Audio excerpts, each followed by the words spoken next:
C'est très important de se dire qu'on touche du doigt l'Église universelle. Ça laisse grandir dans notre cœur au fil de ces années un sentiment filial de reconnaissance et de gratitude et de proximité de cœur très fort.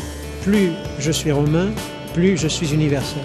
Le prêtre français qui est formé dans cette maison repart avec une autre expérience qui l'amène à voir l'Église autrement.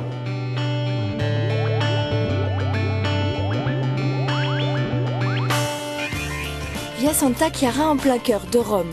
Une quarantaine de séminaristes français vivent ici. Ils viennent de diocèses de toute la France, de Rouen, Versailles, Nice ou encore Belle et Ars, envoyés par leur évêque. Depuis 156 ans, des générations de prêtres se sont succédés dans ces murs. Mais cette année, l'institution vit un moment clé de son histoire. Les spiritains responsables des lieux confient les clés du séminaire à la conférence des évêques de France. Nous n'accueillons que 1 ou 2 et encore jeunes par an. Et donc la congrégation, faisant un peu le bilan de cette situation, a constaté l'impossibilité pour la congrégation, pour la province de France, de pouvoir envoyer des responsables pour continuer d'animer le séminaire français.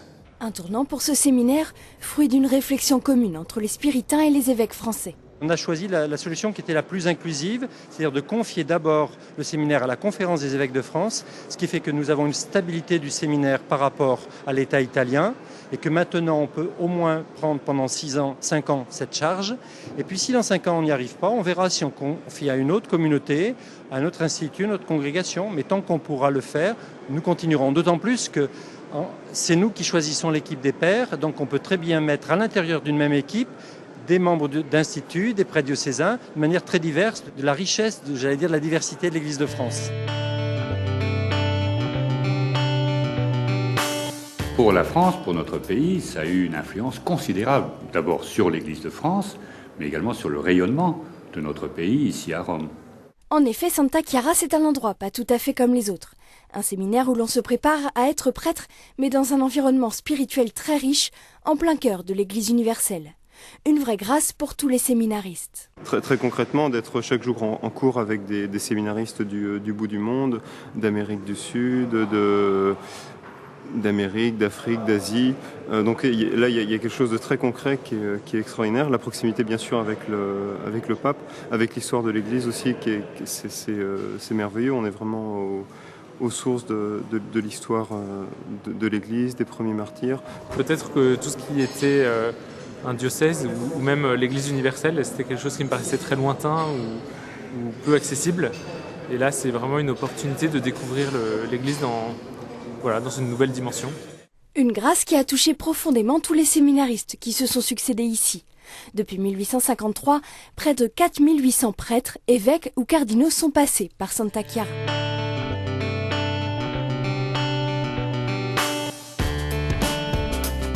Fondé par le père Lanurien à la demande des évêques, le séminaire n'est alors que 2 courants s'opposent.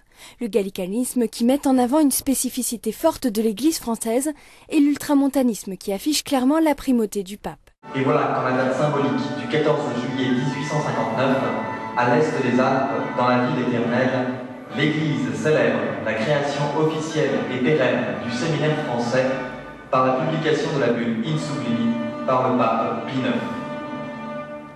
L'histoire avec un grand H marquera Santa Chiara. En effet, les futurs prêtres seront envoyés au front en 1914 pendant la Première Guerre mondiale. 48 d'entre eux ne rentreront jamais. Gazé le vendredi saint 1919, mort après 15 jours au front, 2 citations à Médaille, mort de maladie, blessé et disparu lors d'une offensive allemande, mort par éclat d'obus.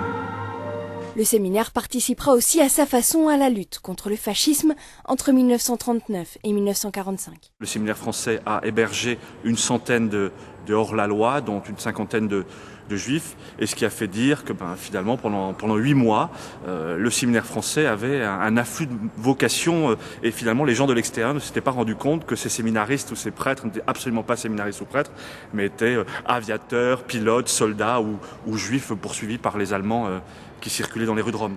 Mais ce qui marquera surtout le séminaire, c'est le Concile Vatican II. Plus de 3000 évêques y participeront et nombreux sont ceux qui seront hébergés dans ces chambres au 42 via Santa Chiara. Le premier et le deuxième étage sont réquisitionnés.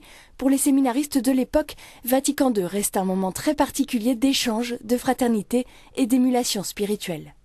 Arrivé en 1964, alors que la dernière session du concile débutait, le père Frade se souvient. Le schéma qui a abouti à la constitution pastorale Gaudium et Spes, qui a été rédigé à partir de la troisième session, de manière un peu rapide, a été élaboré dans nos murs.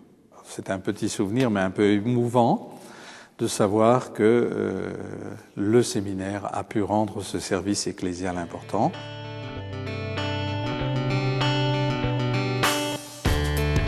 Le séminaire français de Rome a accueilli sur ses bancs de nombreuses figures de l'Église française et universelle. Parmi les plus connus, les cardinaux Garonne, Amao ou encore Etchegaray et Torrent. À l'époque où je suis rentré au séminaire français, il y avait donc le concile dont nous étions en contact avec tous les théologiens, les évêques qui logeaient au séminaire français. Et donc on a vécu le concile jour par jour. Évidemment, c'est quelque chose qui marque pour notre formation spirituelle et intellectuelle. Tous ont vécu pleinement ces années, conscients de la chance qui leur était donnée de voir l'Église autrement, à proximité du siège de Saint-Pierre. Autre particularité des lieux, les séminaristes côtoient des étudiants orthodoxes, grande tradition depuis le concile de Vatican II. D'ailleurs, le premier à avoir été accueilli dans ces murs en 1963 n'est autre que Bartholoméos Ier, actuel patriarche de Constantinople. Une pierre de plus pour l'unité des chrétiens. Après ces 6 ans ici, j'ai beaucoup d'amitiés, beaucoup d'expériences qui peuvent, j'espère bien, aider notre travail pour l'unité de l'unique Église du Christ. En septembre prochain, le séminaire tournera une nouvelle page de son histoire. Mais plutôt qu'une rupture, les évêques veulent assurer la continuité de l'œuvre des Spiritains. En fait, sur le fond, c'est vraiment une grande continuité. D'ailleurs, nous, dans notre projet, c'est de prolonger ce qui a été fait, avec chacun à sa grâce propre, mais de poursuivre l'œuvre accomplie, surtout pas d'envisager un grand changement dans la maison. Au contraire, c'est une maison qui va bien, avec des séminaristes qui sont heureux, une équipe bien unie au service de la mission. Et moi, je souhaite beaucoup qu'on continue cette collaboration avec les Spiritains, parce que je pense que ce qu'ils ont accompli ici est loin d'être fini. Le séminaire français de Rome a de beaux jours devant lui.